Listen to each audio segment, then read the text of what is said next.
सबकी वेदना है।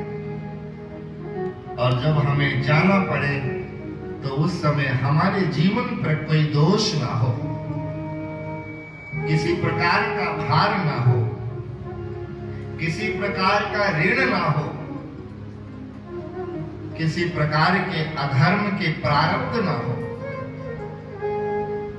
उसके लिए तस्मात् भारत सर्वात्मा भगवान ईश्वरो हरि श्रोतव्यः कीर्तितव्यश्च स्मर्तव्यश्चेतता भयम्।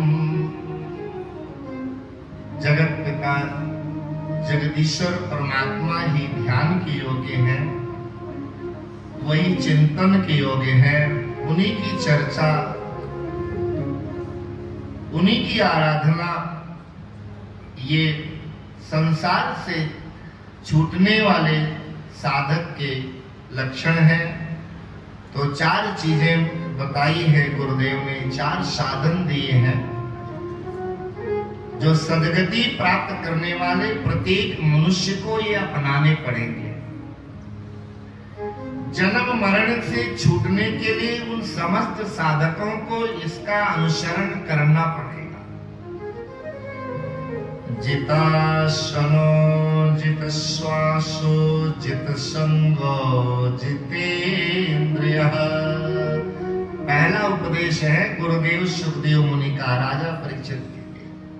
आप इतना काम आप करो, बाकी मैं करूंगा। क्या करना है? जितासनो। अगर आसन को आप नियंत्रित नहीं करोगे तो मेरे सम्मुख कैसे बैठ पाओगे? परीक्षित, सबसे पहली साधना है अपने आसन को नियंत्रित। हम उस देश के वासी हैं जहां पर आसन लगाए लगाए महात्माओं ने हजारों वर्ष बिता दिए हो। हम उस देश पे हैं जहां पर भोजन के लिए भी हमें आसन लगाया जाता था, भजन करने के लिए हमें आसन बताया जाता था, जहां पर आसन की अनेक विधियां हैं। किस क्रिया में किस आसन को हम अपनाएं। लेकिन आज हम पश्चिमी सभ्यता को धारण करके अपने स्वस्थ शरीर को भी रोगालय बनाकर बैठ गए, क्योंकि आसन रहा ही नहीं। ना पूजा का आसन है, आरती करते समय भी कुर्सी रखी है, पीढ़ी रखी है। क्या करें महाराज, बैठा ही नहीं जाता। माला जपने के लिए भी हम इतने कमजोर हो गए कि हम अपने शरीर से नहीं बैठ सकते, क्योंकि जीवन की गतिविधियां हमने बिगाड़ ली, अनियमित कर दी। गुरुदेव का पहला वचन है जित आसनो। मेरे वचनों को यथार्थ लाभ तब होगा जब आसन पर विजय प्राप्त होगा। और दूसरा है जित श्वासो। श्वास बहुत उपयोगी पदार्थ हमारे आपके जीवन में है। श्वास का नियंत्रण प्राणायाम से होता है। शरीर के अंदर श्वास और मन का समन्वय है। मन जितना शांत हो उतनी मध्यम गति से हमारी श्वास चलती है, और मन जितना विक्षिप्त होगा उतनी उग्र गति से हमारी श्वास चलती है।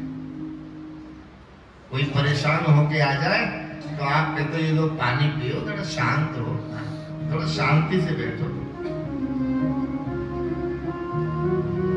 यदि चित्त में विचलित स्थिति है तो भी हम गुरु के वचनों को धारण करने में विफल है। श्वास अनमोल पूंजी है हमारे इस पंच भौतिक देह में।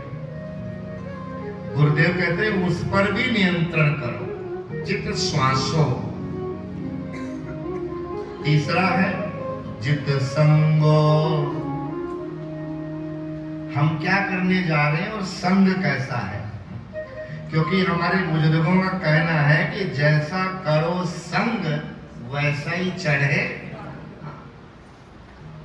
आप गाली देने वालों के बीच में 4 दिन रहो, अनायास आपके मुख से वो मंत्र निकलने लग जाएंगे। आप थप्पड़ मारोगे बच्चों को, ये कहां से सीख कर आया है? आप किसी सदविवेकी समाज में भेजो, अनायास बच्चा आके घर में गायत्री मंत्र बोलता हुआ आपके पास आएगा। आपने नहीं सिखाया, वो एनवायरमेंट में रहा हुआ है।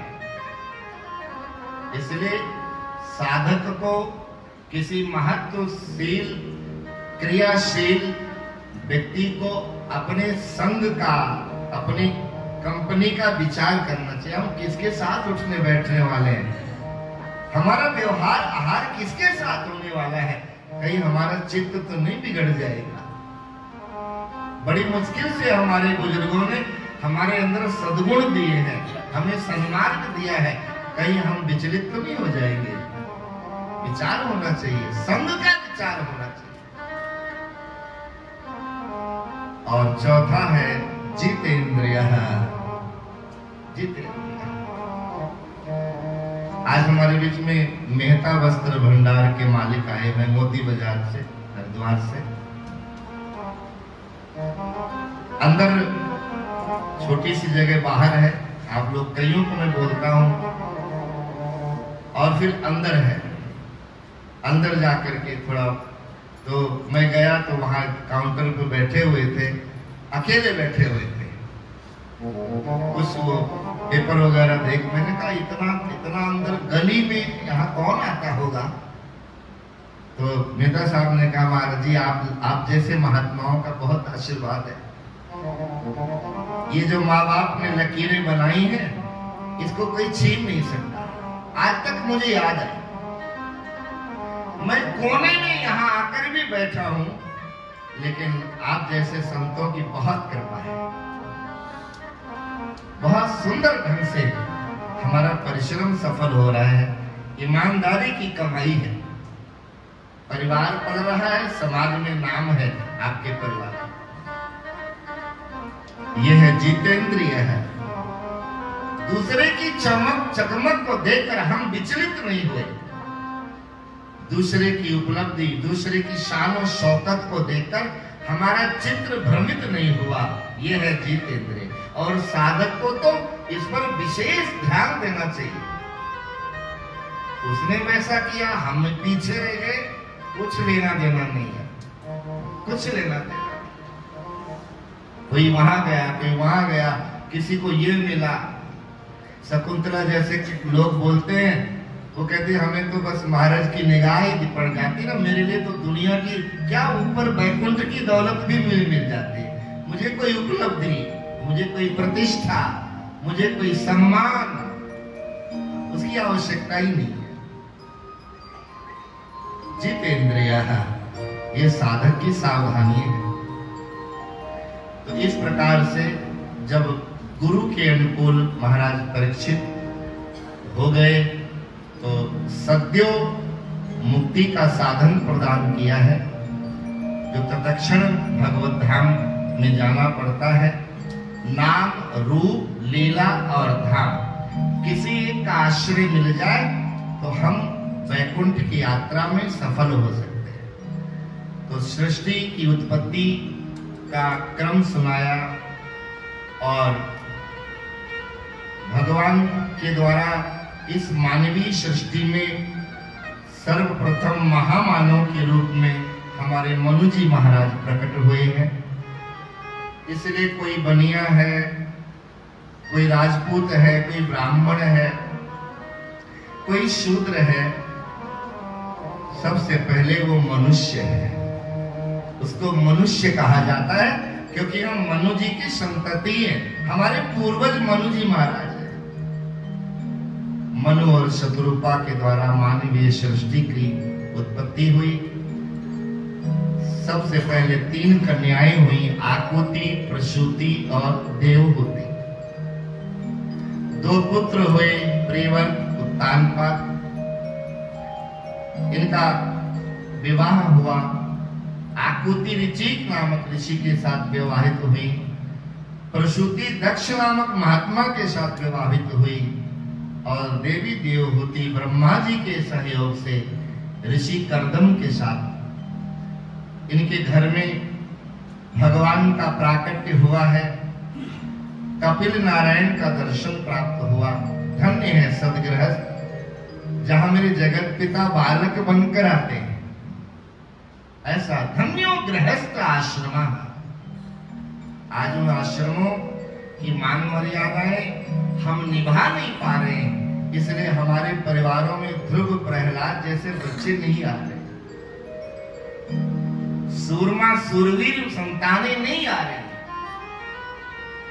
गृहस्थ आश्रम विचलित हो गया, संन्यास आश्रम विचलित हो गया और यही कारण है कि सुयोग साधक नहीं आ रहे, सुयोग सद्गुणी महात्मा नहीं आ रहे, लोभ लालच प्रतिष्ठा से भरे हुए। आज आश्रमों की रूपरेखा बिल्कुल विक्षिप्त हो गई है। इसलिए भविष्य का निर्वाह करने वाले वे संतति, उन संतों का संसार में बहुत अभाव दिखाई दे रहा है। धन्यो गृहस्थ आश्रम, धन्य है जहां जगत पिता आते हैं। हमारे आपके जैसे को माता पिता का अधिकार प्रदान करते हो। तो कपिल भगवान का दर्शन प्राप्त हुआ और माता को अष्टांग योग का उपदेश किया है, जिसको कपिल शास्त्र भी कहते हैं, सांख्य योग भी कहते हैं और कपिल गीता भी कहते हैं। इस प्रकार से इस क्रम को आगे बढ़ाएंगे। कल ध्रुव का चरित्र और भगवान ऋषभ देव की यात्रा करते हुए हम देवलोक चलेंगे। देवों की सभा में गुरुदेव बृहस्पति की प्रतिभा का दर्शन करेंगे और कल ये अष्टम स्कंद तक कथा को पूर्ण करने की कोशिश होगी, क्योंकि परसों हमारे इसी स्थान पर भगवान का प्राकट्य होगा। हम नंदोत्सव मनाएंगे। बहुत सारे साधकों ने, श्रोताओं ने, प्रेमियों ने आना है, तो आज का क्रम हम यहीं पर विश्राम लें। दो शब्द, दो लाइनों के साथ हमारे आचार्य श्यामानंद जी और फिर हम आदरणीय विश्वनाथ जी भट्ट का निर्देश श्रवण करके आज की आरती को उतारेंगे और आज के सत्संग क्रम को यहीं पर विश्राम देंगे। कल पुनः 3:30 बजे से इस क्रम का शुभारंभ होगा। हम पुनः मिलेंगे, तब तक के लिए जय श्री कृष्ण।